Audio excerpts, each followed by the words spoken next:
The best businesses don't just understand their products, they understand their customers. Our guest today is Mark Robison, Chairman and President of Brotherhood Mutual, who explains how listening deeply, serving intentionally, and leading with a purpose can lead to lasting competitive advantages.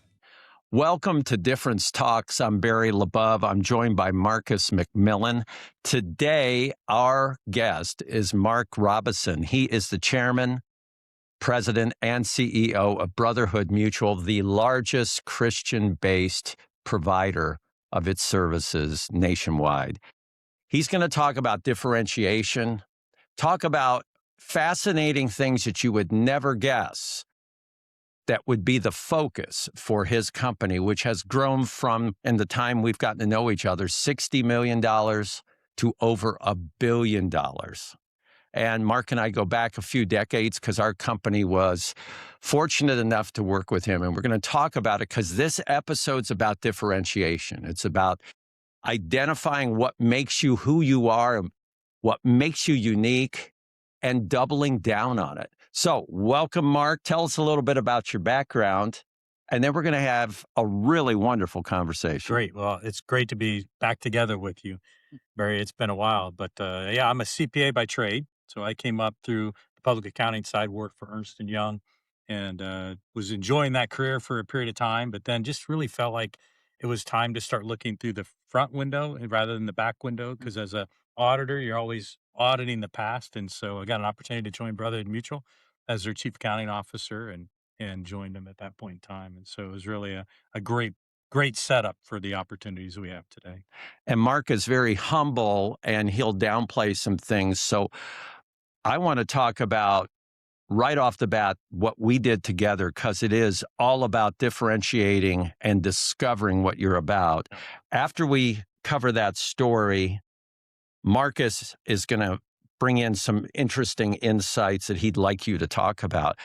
But at least I'd say 2 decades ago, your company approached our company, and your brand was in the middle of what I would say is a very deep decision-making about your future. You were right in the middle of it. You were a small entity comparatively. You were offering services to churches, mostly Christian churches, and then maybe a few other side businesses.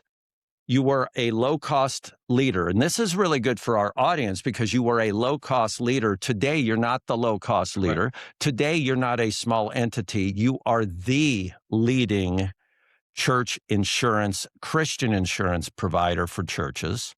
So the challenge that you had at that time, and we'll have a conversation here, what was the challenge you were dealing with? Because you were a champion of a different thought process than what was going on. Share what was going on. Yeah, really, as we were looking at who we were, we had all sorts of insureds. We had a steel mill at one point in time. We had personal auto. We had personal homeowners. We had churches. And as we really began to look at that and say, what do we want to be about?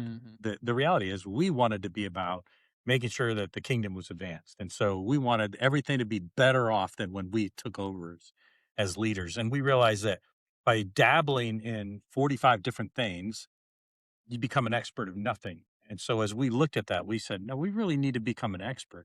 And then when you look at it and know that you're third place out of 3 carriers, and the others are 2 to 4 times your size, you realize that you can't just compete the same way they compete. And so we really began to look at that and say, what makes us different and how can we be different? And I think that's where your firm really came in. And we still use the tagline you developed back then was, we understand why. When we began to sit there and understand our own employee base, our own agency force, we had an affinity to our buyer, the pastors. We understood the idea of preaching on Sunday morning and then doing a funeral on Wednesday night and doing, all these different ministry things while you're in the middle of it and just holding and loving on people. We understood that. And as we began to understand that, we're like, wait, if we understand that, let's align with that. And so we began to make that transition from the low-cost provider, past product leader, and into customer-centric. meaning that we want to be able to sit in the seats of our insureds and anticipate what they need and pick up those things that are blocking them from fulfilling their calling of preaching the gospel and doing what they want to do in the church because they're stuck doing payroll or they're stuck doing a claim repair. We want to be the ones that take that off their lap so that their burdens and their focus are on loving people. Well, the challenge at the time, because when we were brought in, there was a very strong component of, look, we want to be the Walmart Yes. of insurance, and we think we can keep prices low, maybe get rid of some of the things we're doing, and then we'll sell more. But what we found was the diametric opposite, which Exactly. was as we talked to the ministers, because we went out and learned, as we talked to the individuals at churches who made decisions, they would start to tell us what they loved about Brotherhood Mutual. And one thing, Mark, that was very fascinating was they said, we love that our agency that we buy insurance through has a Brotherhood Mutual insurance agent representing that is a member of our church, that is an elder. We love that. Now, at the time, there was pressure. You felt that, I know, to say, look, let's get rid of that whole elder thing. We can streamline it. Anybody could offer our services. And you said no. Explain why. Yeah, as we really began to look through that deeper and deeper, all you're doing is allowing yourself to be diluted. And that's where we really said, no, we don't want to be anything different. The beauty is that by using an independent agency system, we're able to handpick. We don't have to contract everybody, and we can be unashamedly Christian or faith-based or however you want to term that. We can be that with them. And so we were able to double down on that. And fortunately, our agency force was excited about doing that too. Right. And so, but when you're looking at as small as you are, you got to look at growth. Where are you going to get it? It's geographic change, Right. It's expansion there. Well, you now have to spend the time to find like-minded individuals that can come in and learn the space. We were really questioning is, do we just allow brokers to be out there and place business with us, and then we'll serve and be the customer point for the churches? We really felt like that was a disservice to the customer, the church as a whole. Well, one thing that is amazing that I hope everybody is absolutely shocked by and impressed with, when we started with you, you had hundreds of agencies out there. Right. And you were doing about 60 million to, let's say, 100 million. Today, you have approximately 60 agencies, and you're doing over $1 billion. So what that means is, way back then, you were not that important to those various agencies. You were a side product. It's like, oh, yeah, well, if we can't do that, well, maybe we'll sell them Brotherhood. Today, you are a primary source of focus for these agencies. How did that work? How did you do this? Yeah, really by allowing them to have broader territory and exclusive zones, they committed to us. But then we said that means you're also not going to have our competitors in your office. And so that shared ability to serve the customer together is what won that message over. Yeah. And what you did is you basically said, look, we'll give you this, but Correct. we need this from you. One more thing that I thought was fascinating regarding understanding what you do and what makes you different, because from the next thing I'm going to share is where we created that whole slogan, which was a rally cry, which is, we understand why. 3 words, 3 simple words that changed the organization. Here's what was fascinating. When we first were brought in, we were told by a number of people, they said, look, we have at Brotherhood Mutual, we have a customer base that is confounding. Nobody can figure it out. They're all different. We have the volunteer person who will make decisions at the church, and she, normally a she, might be the wife of a surgeon. We also have the female who is the secretary, and she is paid on an hourly basis, but this is her church, and she loves the church. But then there are the ministers who make the decision themselves, the male and female ministers who make it. And then at the mega churches, there's the COO, the operating officer, and he or she makes the decision. And the confusion was, gee, the demographics are all over the board. Our discovery was, yes, the demographics were all over the board, but the psychographic, the mindset, was the same for everybody. No matter who they were the protectors of the church. And when Brotherhood Mutual and an agent walked in, that individual thought, you know what? They understand us, because basically Brotherhood Mutual says to them, we understand why. We understand why you're doing this. Right. Because we are Christian, we are mission-based, and we understand you better. Yeah. In fact, our agents have adopted a term that says that when you come alongside and buy this policy, the agent becomes your pastor of risk management, so that you're actually part of that team. And that's really the mindset that everyone that works at the church has, whether it's a secretary, whether it's the volunteer, whether it's a pastor. And so by carrying that through, that's the mentality that we're able to connect with. And so we want to share it and say, we're also pastoral in our work. Well, and you have a chapel inside your facility. We do. And you hold services. Yeah. And that's what you're all about. What rings through there, Mark, is purpose. Purpose is so much a part of what you provide, what you discuss, how you build your team, how you hire. Yep. You're doing something really interesting. The challenge there is you are growing by reducing. You're focusing. And it's something we talk about, differentiation. It's not everything to everyone all the time. It's let's focus. Talk a little bit about that, just that difficulty of the challenge. And did you have folks internally go, wait a minute, hold on. We got to be everything to everybody. We got to be the Walmart to everybody, right? Yeah, I would say that there were some that felt that way. But honestly, at the executive level, the bigger challenge was, can we succeed by not being low-cost provider when that's what every pastor had been trained to look at the price, and that's all that mattered. When we were out there, our agents were saying, no, wait, you present something to the pastor, and the pastor says, is this good for me? And they ask the agent says, I got you. You're taken care of. And then they buy. So it had nothing to do with the policy. And so we knew that we had to be different. We had to be what that pastor needed, was that confidant that they could trust, that we're looking after them as though that was my mom's church. And so that was the mentality that we went to. But that was a big break for us. And it took us a couple of years to get our leadership team to really solidify with this, as well as the agency force. They were used to selling on price. But if you're not selling on price, you have to sell on value. And that means that your product has to be enhanced and your service has to be more than just lip service. So we had to create things that were doing and demonstrating that differential. So like one service we have is called Legal Assist.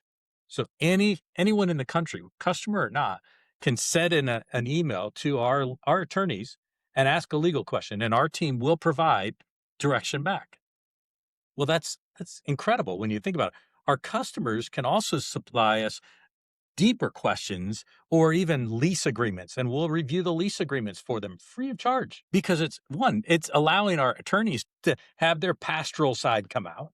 And so they're enjoying that. But it's also the fact that that's what a customer centricity requires, is that we're sitting in their seats providing those services and those values that they need. And that's what makes it different for us and why we can be not the low-cost provider. Well, you're offering services that nobody else is going to offer. So what's interesting is we said that, there are a couple of other competitors in the houses of worship space. However, there are scores and scores of insurance companies that could say, yeah, we can cover your church. Right. So in a way, you have the 2 or 3 that are out there that have a similar target, but then you have scores of them. And those that are out there that could do anything and provide almost anything to anybody, they are not actually even close to being able to offer what you can offer. So then you have to think, why are we going to charge the very low amount?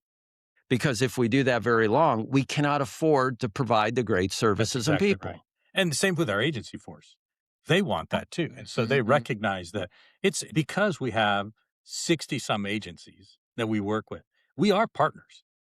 I can't live without them, and they can't live without me. And that is a great place to be. We look at each other and say, we have to do this together. So those costs of service, we share them. And we find out who does it best, and that one does it. And the other one steps back. And we provide funds to do that. So It's looking at it from the full gamut and saying, the church gets this. We'll figure out how to get it to you in the proper way together as partners, and leaves them, again, focused on their calling, which is to preach the gospel, not to figure out how to do payroll, and not to figure out whether they should have a ACV on the roof or whether they should have replacement cost, right? I mean, or how much their deductible ought to be. That we can work with them on that.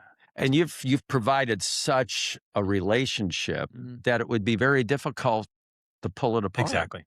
And you wouldn't want to, you wouldn't need to. I mean, there's a symbiosis between those agencies and yourselves. Like you said, there's just a really powerful and important balance to those. You're providing a relationship-based, a purpose-based performance because of the purpose or pastoral want or understanding why I'm willing to do more. I'm willing to give more. I want to do more. It's not just, well, leadership told me we have to do. It's dedication. It's like I'm doing something for the greater, which is such a powerful piece and a very important piece to your culture too. Tell us a little bit about You're right. One of the things that we're looking at now is, do we need to split this again and actually be low-cost provider to that very small church that's struggling with a budget? Well, the reality is, what do we take off of service to make that happen? Right. And when you start to figure that out, you realize this is a waste. There's no way we're going to do that. We don't want to be all things to these folks and half a thing to these folks. And so we really can't do that. So we have to find better ways to be able to be in parity on price rather than just cut services out. That reality is they need us. The client needs us to be at their support. So we can't cut those pieces out. Well, and manufacturers find that out. It's so often that we'll work with a manufacturer and they say, hey, we're going to come up with a new low-level product that's our value offering. And once we look at what they're offering and no longer offering with that, we're going, okay, but the reason people came to you is going to be eliminated. It's the same thing of all things with insuring a Christian church. When we come back, we're going to get into a new topic very related to this, which is today's need at these churches for Brotherhood Mutual and your guidance, because today's pastor, today's church has different needs than back in 1917, before the Spanish flu, the first of two pandemics your company has endured. Before all that all happened, it was a different world. Today, what churches are facing is dramatically different. So we'll be right back with the second half of Difference Talks. Difference Talks is a LaBeouf production. Our focus is differentiation, and we believe it's more important than ever to differentiate your brand and experience. Contact us at labeouf.com for a conversation. We'd love to connect with you. Welcome back to Difference Talks. We're with Mark Robison of Brotherhood Mutual. Fascinating discussion. We're going to turn the mic to him. Marcus is going to lead this question regarding today's minister. Today's minister and pastor and relationship with the church, I'm sure, has changed, right? From decades ago, century ago. What have those birthed, right? What have those changes done for your business and the offerings that you guys provide? Yeah, that's a great question. First of all, 100 years ago, most of the churches belonged to denominations. And in those denominations, the denomination would hire individuals with expertise in certain fields. So they'd have an insurance expert. So the pastor could turn to them and say, hey, what am I supposed to buy for insurance? And they could say, oh, your deductible ought to be this and your coverage ought to be this. They also would have individuals that would say, well, here's how you ought to, if you're going to let the Boy Scouts meet in your building, you ought to have this waiver in place. And so they would have those things. But truthfully, 100 years ago, I mean, this is fascinating because we were launched 100 years ago. And insurance was considered gambling by the denomination that launched Brotherhood Mutual. Therefore, it was a sin. Having insurance was a sin.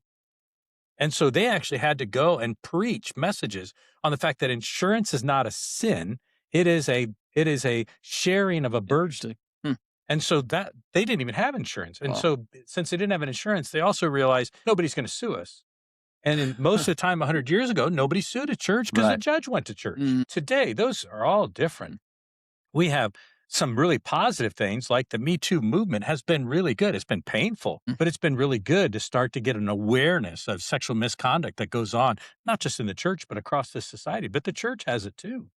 And the church has to step up and manage those. And so we're able to come alongside them with methodologies and procedures to help set those things, like putting windows and doors of conference rooms so that nobody could be accused of being in there and inappropriately touching someone else. Those kinds of things. We develop those practices and procedures to take out there. But then you've just got the pastor that's out there that now has to worry about all the liability issues that could come on that 100 years ago, nobody would have sued you. Today, I mean, you watch McDonald's was $3 million for the coffee. Starbucks recently was $30 million for that same coffee spill. The dollar values have changed so much. That just adds that anxiety level on top of a pastor too.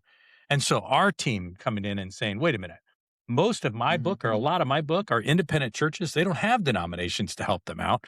So that's our role. That's our responsibility. If we're going to be in this space, then we need to be in this space. And I think that's the part that most everybody listening to this podcast would take is if you don't understand your customer, you really don't belong in serving them.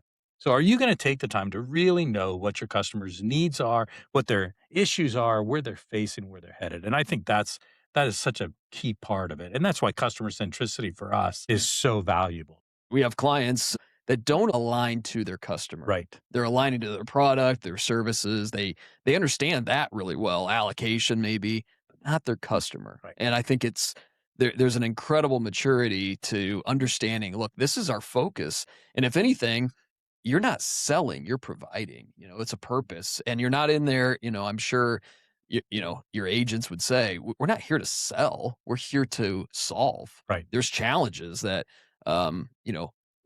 churches are having. We're here to play that very important piece to that. And the other side too, and maybe speak to this, Mark, is you've gone way beyond insurance, right? There's a lot. There's risk management. There's all these other kind of categories that you provide solutions, differentiation. Speak to that. How has that expanded? You've gone past the territory of insurance. Yeah. You are so important to the longevity, the life of these organizations. Yeah. One of the things that we've determined is that we have the distribution system to get in and touch churches and serve them. Most people don't have that kind of distribution. So they have a product that the church needs, but they don't have the ability feasibly or efficiently to take it to 70,000 churches across the United States. So are there ways that we can partner with them and allow them to piggyback off of our distribution system and get those products in there? Or are there products that they're doing that aren't really that great, but if we were to twist it and tweak it, we can make it better? So one of those was payroll. Yes, ADP can do payroll, and Paycom and PayChoice. They all do that. However, they also charge a penalty for being under 20 employees, which is the vast majority of churches. So we went to the state of Indiana and said, give us permission to do payroll. Because at that point, insurance companies couldn't do payroll in Indiana for their customers. And the commissioner said, well, yes, that's a ridiculous law. And so he changed it. And so we do payroll for our churches, but we only do payroll for churches. So every one of our employees understands housing allowance and how it actually works and what the W-2 needs to look like at the end. You don't get that when you go to the big box payroll companies. They have people that can do it, but it's probably not the one that you're calling and getting hold of. And that's the difference that we said is we're going to come in and say only specific products that they need that we can tailor for them. That's where we'll play the game. So if they need pews, we're not doing pews because there's plenty of people that can do chairs. But if they need health insurance, if they need retirement plans, if they need mission travel insurance, right? All those kinds of things, that's where we're going to step in. Marcus and I have a product that we call the technical immersion. So when we are brought into a client for the first time, we walk the facility, whether it's a a service facility or a manufacturing facility, and we're looking around and we're looking for opportunities for them. We're saying, oh, gee, does anybody else do this? Yeah. Are you the only people that do this? Now, most of the time they're too close to it, and they're going, well, gee, I think everybody does this. We're going, no, I don't know. This may be a differentiator. You do something similar when your agencies, let's say, and some of your leaders go into a church. Can you share what you do? Because it's your version of a technical immersion. Yeah, exactly. I mean, you think about this. We have an agency in Arkansas that has multiple states that they service. Well, when that agent walks in, that agent has 1,200 church customers. So when he's doing a tour of the church, he's not doing it for the first time and saying, "Oh, this is really cool." He's looking and saying, "Hey, there's a camera missing here. I know you have youth in here. I would expect a camera to be there. And have you considered a window over here? And what about setting this up over here differently? And your check-in, sir, for the nursery is great. I love the way you do that. But do you see this turn right here? That puts a blind spot that would allow somebody to." Those are the kinds of things they're looking at. And so they're walking through it with the wisdom and years of experience and numbers of experience. I think what that does is it also shortens the amount of time they have to spend bothering a pastor walking through a facility. That pastor wants to get back to preaching. And so that's the difference that comes with someone who specializes in your book of business. I think it's interesting to maybe talk to this a little bit of that solution kind of mentality where you have solved challenges. That takes a different type of thinking, a different type of leadership to say, hey, we're going to go in and do something different. We're not just a commodity type business. You have opened that up. And I guess, how have you gotten into the mindset of your team to go, look, let's look for opportunities. Let's look for things where we can help and be more of an asset, be more of a resource. How is that happening? Yeah, fortunately, I have an incredible leadership team. So the fact that they're all in that same posture is really good. Now, we'll argue about how much it's going to cost, but I think that once you begin this innovative mentality and your leadership buys in, they're looking for it. It's not just me bringing ideas by any means. It's the team brings ideas, and we look at that. So we actually have so many that we created another team inside our building that's what they focus on, are these new opportunities of service to the church. And we have to balance capital allocation just like everybody else. But you're looking at that and saying, okay, is it enough ROI for us, or is it enough mission impact that we're willing to take a lower ROI because of the outcome that's going to come for the benefit of the church? Those That's are great. wonderful conversations. We love having those conversations.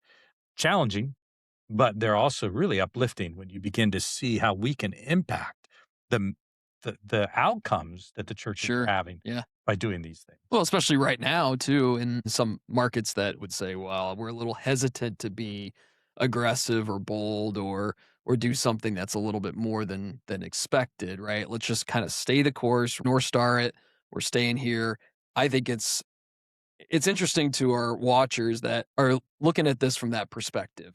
Maybe I need to find, like you said, innovative ideas and still be creative with what we're doing and pull in our leaders to think, like that, which is just different. And especially right now where we have some timid, apprehensive mindset across all industries, I think it's interesting that you're taking a little bit different approach.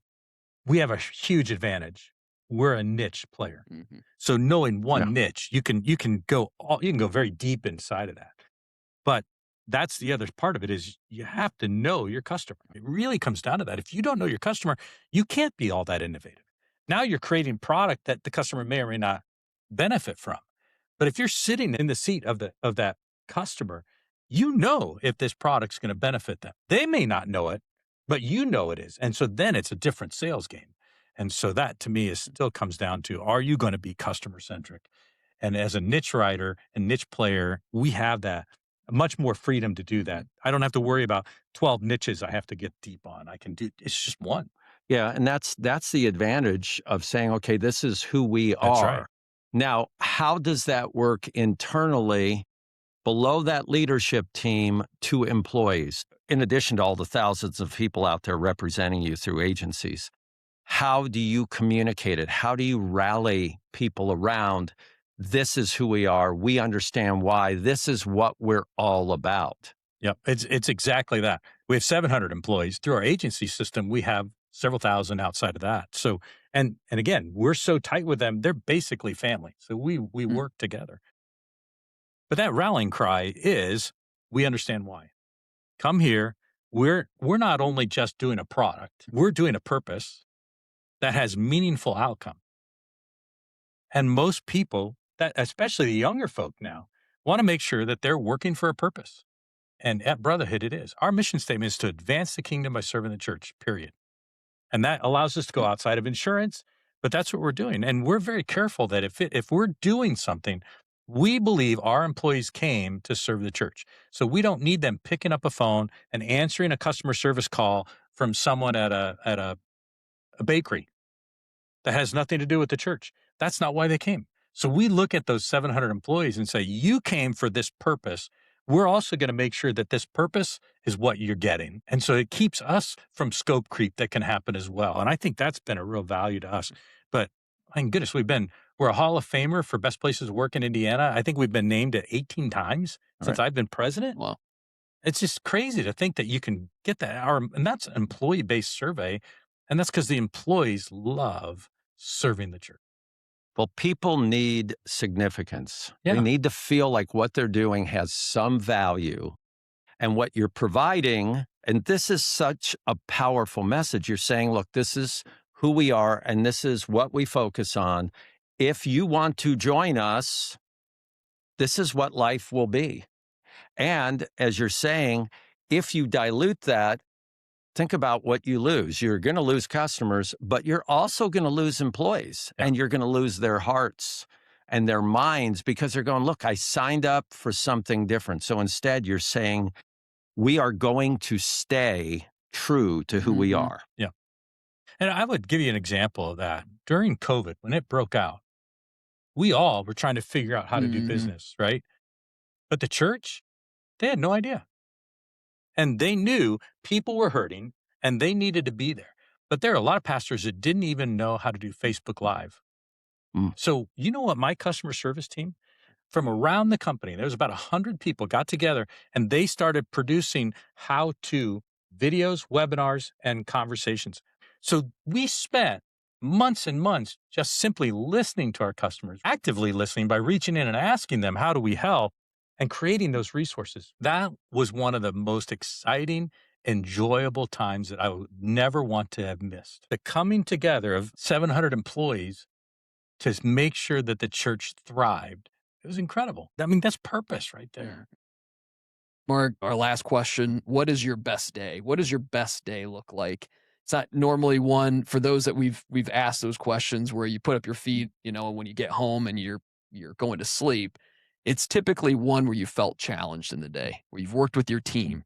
What does that day look like for you? Yeah, for me, it's a little bit different. It's actually when I'm out walking the church with the pastor. And, the ministries these folks are doing, the creativity they've come up with to reach people. We have a pastor in California that came out of jail, and he's pastoring now. And he realized that he had F the police on his forehead tattooed. He realized that's not a great witness now, and you can only cover it so much. So he bought this on eBay, a tattoo removal machine, and started removing tattoos himself. And he realized, I got a lot of people that need this. So he created this ministry called Tattoo Removal Ministry. You come to church, and then afterwards, he'll start the process of taking the ink off. And we were able to invest in a better machine and get him a dermatologist to do it with him because there are some boundaries that we said, no, you're not doing that. And he isn't insured. But he was telling us the story of this young gal who came in. Came to church and she saw him afterwards starting to do these tattoos and said, what's going on? He said, oh, we remove tattoos. And she said, well, can you take this one off here? It said something like J. And he goes, well, sure, I can. And so she sat down and he started the first pass and she starts weeping. And he's like, oh, did I hurt you? And she said, no, that's the name of my pimp. I've never been able to remove it. So every morning I get up and I have to look in the mirror and be reminded that I was trafficked as a child. And you're removing that from me today. That is what makes it worthwhile. You start to see what churches are doing to love people back to hope and joy. Yep. That's why I travel so much, so I could go hear these stories. Sure. This has been absolutely fantastic. Great passion from you, Mark. Tremendous story for us across the board. You have a belief, you follow that belief. You don't veer off the path. You don't look for let's dumb down, cheap down, whatever, what we're doing. We go, wait a minute, let's double down. Let's say this is who we are, and we want to be really, really our best so that we can help our clients. In this case, your clients are churches, preaching the gospel. What a better way to attract the right kind of people, whether it's agents, whether it's employees. And what a better way to create a culture that has meaning and significance. So today, I thank you, Mark. What you've done at Brotherhood Mutual changes lives. Thank you. Yeah. So thank you to all of us out there listening and viewing. Please look into what Mark is doing at Brotherhood Mutual. It's an amazing company. It's a ministry within itself. Until next time, Marcus and I say thank you. And all of us at the Difference Talks team say we really appreciate your viewership. Thank you for joining us on Difference Talks. All of us at LaBeouf are proud to celebrate great people with inspiring messages. Difference Talks was created, produced, engineered, and performed by the LaBeouf team. Even the music is original. Contact us at labeouf.com to learn how to differentiate your brand and give your team a sense of significance and meaning.